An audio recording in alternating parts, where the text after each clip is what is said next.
एक बार ना किसी आदमी ने पता चला कि हजरत मूसा की अल्लाह से बात होती है, खुदा से बात होती है। उसने कहा, अरे हजरत मूसा, सुना है आपकी बात होती है ऊपर वाले से? कि हाँ भाई होती है।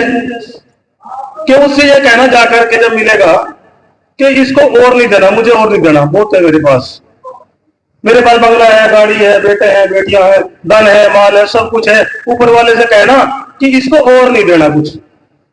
ठीक है भाई, कह दूंगा। आगे चला, एक भिखारी बैठा हुआ था। भिखारी ने कहा, अरे हजरत, सुना है तेरी बात होती है ऊपर वाले से? कि हाँ भाई होती है। कि जाकर के कहना कि कुछ तो दे, एक तन ढकने के लिए कपड़ा तो दे, मेरे पास कुछ भी नहीं है। बोला भाई कह दूंगा। खुदा के पास जाता है, कहते हैं, साहब वो फला नाम का व्यक्ति ये कह रहा था कि अब मुझे देना बंद कर दे, मेरे पास बहुत कुछ है। जवाब आया ईश्वर का कि उनसे जाकर के ये कहना कि शुक्र अदा करना बंद कर दे, मैं उसको देना बंद कर दूंगा। बोला जी, दूसरा व्यक्ति था भिखारी, उसने कहा कि मेरे पास कुछ नहीं है, मुझे कुछ तो दे। ईश्वर ने कहा कि उससे जाकर के ये कह दे कि शुक्र अदा करना शुरू कर दे, मिलना शुरू हो जाएगा। हजरत साहब वापिस आए, कहने लगे उस व्यक्ति से, भाई ईश्वर ने यह कहा कि शुक्र अदा करना बंद कर दे, तुझे मिलना बंद हो जाएगा। उसने कहा, नहीं ये तो मैं करूंगा नहीं। अरे कैसे शुक्र अदा उसका भूल जाऊं मैं? उसने मुझे इतना कुछ दिया है, ऐश और आराम सब कुछ तो दिया, उसका शुक्र कैसे भूल जाऊं? ये तो मैं भाई नहीं करूंगा काम, शुक्र तो मुझे अदा करना पड़ेगा। उसने कहा, जब शुक्र अदा करता रहेगा तुझे मिलता रहेगा। भिखारी के पास गए, बोले भाई क्या उत्तर आया? हजरत ने कहा कि ईश्वर ने यह कहा कि शुक्र मनाना शुरू कर दे, मिलना शुरू हो जाएगा। मैसेज यह है कि उस ईश्वर ने हमें, जब हम रात को सो जाते हैं, सुबह ही उठते हैं, उसका शुक्र अदा करो, उसका धन्यवाद दो। ईश्वर, तूने हमें बनाया, इस प्रकृति को बनाया, तूने हमें जीवन दान दिया, वरना हम भी कभी बंदर भी बन सकते थे, कीड़े भी बन सकते थे। किसी पेड़ के डाल पर न छत है, हमारे पास अब छत भी है, आराम से कपड़े में है। तो प्रकृति, मोरल इस स्टोरी की यह है, जो तुम चाहते हो, जो तुम मांगते हो, तुम्हें मिलेगा, बशर्ते अपना एक लक्ष्य बनाओ। पहले मंच पर सभी उपस्थित हमारे आजाद जी, दरोगा जी, गौतम जी और शोभित निश्चित साहब, डॉक्टर साहब और अन्य दो जो साथी जिनका मैं परिचय नहीं जानता हूँ, माफी चाहता हूँ। मैं उच्च प्राथमिक विद्यालय लखनौती की ओर से इनका स्वागत करता हूँ कि हमारे जो भूतपूर्व छात्र थे उनका मार्गदर्शन करने के लिए ये सभी उपस्थित हुए हैं। इसके लिए वास्तव में ये हमारी तरफ से बधाई के पात्र है। तो मार्गदर्शन की बात रहती है, देखो सर ने, सभी ने बताया भाई डॉक्टर, इंजीनियर, ये सबसे पहले नाम आ जाते हैं, लेकिन वास्तव में ये बहुत आसान नहीं है। बहुत कठिन तो नहीं कह सकते, लेकिन बहुत आसान भी नहीं होता। जब हम पढ़ते थे तब तो हमें यह भी नहीं पता होता था कि भाई करना क्या है। जब मैं 9th में गया तो मेरे पिताजी कहने लगे, आर्ट साइड ले ले, तेरे पे साइंस चलने की, क्योंकि कठिन मानी जाती थी। आज की पढ़ाई और उस साल की पढ़ाई में बहुत अंतर है। अगर उस समय कोई 40% भी लेकर आता था, आज के 80% के बराबर होते हैं, आप ये मान लो। रिजल्ट रहता था 17%, 17 का मतलब है 100 में से 17 बच्चे ही पास होते थे, 17 में से 28%, 28 बच्चे पास होते थे। आज तो 90% या 95% रिजल्ट रहता है, सभी को पता है। यानी कि इतना टफ पढ़ाई होती थी। आदरणीय प्रधानाचार्य महोदय एवं मंच पर उपस्थित लोग एवं मेरे साथियों, मैं थाना गंगोह से सब इंस्पेक्टर पद पर हूं। मेरा नाम राजकुमार गौतम है और मैं आपको ये बताना चाह रहा हूं कि मैं भी सरकारी स्कूल से ही पढ़ा आया हूं और जब बच्चे पढ़ते हैं तो उनका एक अहम हो जाता है, और अहम का मतलब ये होता है जिस प्रकार अर्जुन ने का निशाना उस पर होता है किसका, मछली की आंख पर, उसी प्रकार बच्चों का निशाना होता है कि मुझे क्या बनना है। जब बच्चा हाई स्कूल तक पढ़ता है तो उसे कुछ नहीं पता रहता कि क्या बनना क्या नहीं, लेकिन हाई स्कूल और इंटर करने के बाद में बच्चे को अपना एक निश्चित निशाना बना लेना चाहिए, मुझे डॉक्टर बनना या पुलिस बनना या इंजीनियर बनना है। और मन में ये निकाल देना चाहिए कि मैं सरकारी स्कूल से पढ़ा आया हूं या प्राइवेट स्कूल से, क्योंकि आज की तारीख में ऐसा नहीं है कि सरकारी स्कूल के बच्चे नहीं नौकरी प्राप्त कर रहे हैं, बल्कि 60% से भी ज्यादा सरकारी स्कूल के पढ़े लिखे अधिकारी हैं और 40% वाले जो प्राइवेट स्कूल से पढ़ कर आते हैं वो केवल प्राइवेट नौकरी पाते हैं। इसीलिए मेरा आपसे सभी से निवेदन यही है कि एक अहम बना लेना चाहिए। अगर हमें पुलिस में ही भर्ती होना चाहें तो पुलिस के लिए, कांस्टेबल के लिए इंटर, सब इंस्पेक्टर के लिए ग्रेजुएशन, और इसके बाद भी अगर पीसीएस, यूपीएससी, इसके लिए भी ग्रेजुएशन, लेकिन अपना एक अहम बना लेना चाहिए कि हमें क्या बनना है क्या नहीं। मेरा आपसे यही निवेदन है कि बच्चों बढ़िया पढ़ो और अच्छा टारगेट बनाओ और उस टारगेट को अपने माँ बाप का सपना पूरा करो, यही मेरी आपसे विनती है। मैं एक टीचर बनना चाहती हूँ, जिसकी प्रेरणा मुझे मेरे शिक्षकों से मिली है। उन्होंने ही मुझे जैसे पढ़ाया है, मैं भी ऐसे ही चाहती हूँ कि मैं भी अपने देश का जो भविष्य है उसको, जो बच्चे हैं उन्हें पढ़ाऊं अच्छे से, जैसे मेरे शिक्षक मुझे पढ़ाते हैं। बस मैं यही चाहती हूँ कि जो हमारे देश का उज्जवल भविष्य है वो कामयाब हो जाए और हमें भी अपना काम मिल जाए, उन्हें भी अपना रास्ता दिख जाए। बस एक बात है जो मैं सभी को बताना चाह रही हूँ, बस अपने शब्दों में मैंने लिखी थी कि यह दुनिया बहुत ही अजीब है, यहाँ अनेक तरह के लोग रहते हैं और सबके विचार और भावनाएं जो है वो बहुत ही अलग अलग है।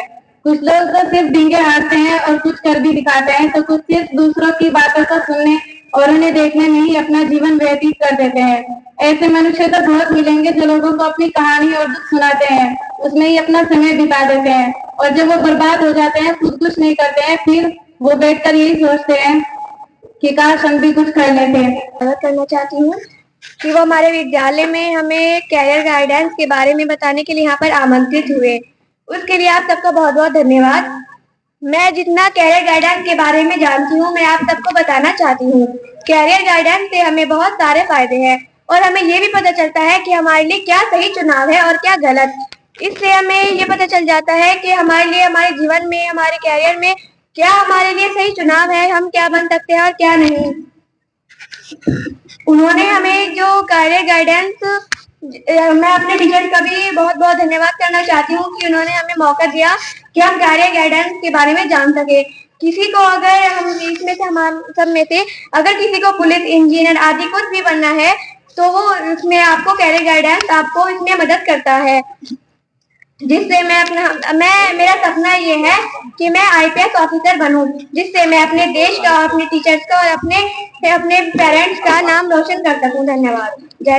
हमारे राजकीय हाई स्कूल लखनौती के आदरणीय प्रधानाध्यापक महोदय श्री ब्रह्मपाल जी, मंच पर उपस्थित सभी अतिथिगण और गुरुजन और गंगोह थाना से उप निरीक्षक श्री राजकुमार गौतम जी और आज के इस प्रोग्राम में उपस्थित सभी छात्र छात्राएं, आप सभी को मेरा सादर नमस्कार, आदाब और सत श्री अकाल। सबसे पहले तो मैं आदरणीय प्रधानाध्यापक महोदय और इस कार्यक्रम को मैनेजमेंट कर रही पूरी टीम को दिल की गहराइयों से शुक्रिया अदा करना चाहूंगा कि उन्होंने प्रोग्राम में आमंत्रित किया और मंच पर बोलने का मौका दिया। और इस प्रोग्राम में बहुत अच्छा मैनेजमेंट किया, उसकी शुभकामनाएं भी देना चाहूंगा। क्योंकि ये प्रोग्राम कैरियर गाइडेंस के उद्देश्य से आयोजित किया गया है, इसलिए मैं अपनी शिक्षा से लेकर करियर तक के सफर पर मुख्तसर लफ्जों में रोशनी डालना चाहूंगा। मेरा नाम आजाद खान है। मेरी प्रारंभिक शिक्षा हमारे इसी गांव लखनौती के सरकारी स्कूलों से हुई। उसके बाद मैंने हिंदू राष्ट्रीय इंटर कॉलेज गंगोह से हाई स्कूल और इंटर की परीक्षा पास की। उसके बाद चौधरी चरण सिंह यूनिवर्सिटी मेरठ से मास मीडिया सब्जेक्ट के साथ ग्रेजुएशन और पोस्ट ग्रेजुएशन की डिग्री हासिल की और कई वर्षों से मैं एक नेशनल अखबार और स्थानीय पत्रिका के साथ जुड़कर अपने गांव और अपने क्षेत्र की पत्रकारिता के क्षेत्र में सेवा कर रहा हूं और क्षेत्र और गांव का भी मुझे पूरा प्रेम भाव मिल रहा है। और वर्तमान में मैं शोभित यूनिवर्सिटी गंगो से लॉ का छात्र हूं। यहाँ पर हाई स्कूल के छात्र छात्राएं उपस्थित हैं। अब तक का जो मेरा अनुभव हाई स्कूल को लेकर रहा है वह यही है कि आप कितनी भी बड़ी शिक्षा हासिल कर लें, कितनी भी बड़ी डिग्री हासिल कर लें, परंतु जब भी आप कहीं पर किसी उद्देश्य से अपने शैक्षणिक प्रमाण पत्रों को रखेंगे, आपके हाई स्कूल और इंटर के मार्क्स आपको हमेशा प्रभावित करते रहेंगे। इस प्रकार हम कह सकते हैं हाई स्कूल और इंटर आपकी शैक्षणिक जीवन का आधार है, क्योंकि अगर आप एक यूनिवर्सिटी में एडमिशन भी लेने जाते हैं तो वहां भी आपके हाई स्कूल और इंटर के मार्क्स ही देखकर आपको एडमिशन दिया जाएगा। मेरे कहने का मकसद सिर्फ यही है, आप इस अपने शिक्षा के आधार को मजबूत बनाएं, कड़ी मेहनत और लगन से अच्छे मार्क्स अर्जित करें। सिर्फ 33 नंबर पर पास होने के लिए मत पढ़ें, अच्छे से अच्छे मार्क्स अर्जित करके कड़ी मेहनत करके अपने जीवन में सफल हो। और हमारे पास तो बहुत सारी सुख सुविधाएं उपलब्ध हैं। हमारे पास बहुत से उदाहरण ऐसे हैं जिनके पास सुविधाओं का अभाव था, लेकिन फिर भी वे अमर हो गए और पूरी जीवन भर उनका नाम रहेगा। सबसे बड़ा उदाहरण तो हमारे सामने बाबा साहब डॉक्टर भीमराव अंबेडकर जी हैं। विपरीत परिस्थितियों के बाद भी उन्होंने दृढ़ संकल्प के साथ, कड़ी मेहनत के साथ परिश्रम किया। आज उनको संविधान के निर्माता ही नहीं बल्कि शिक्षा के प्रतीक के रूप में भी जाना जाता है। डॉक्टर APJ अब्दुल कलाम आजाद बहुत निर्धन परिवार से थे। एक वक्त का खाना खा लिया, दूसरे वक्त के खाने की आस रहती थी। एक मदरसे से उनकी पढ़ाई हुई, प्रारंभिक शिक्षा उनकी एक मदरसे से हुई। अखबार बेचकर पढ़ाई करते थे। आज उनको विश्व में मिसाइल मैन के नाम से जाना जाता है और हमारे देश के राष्ट्रपति भी बने।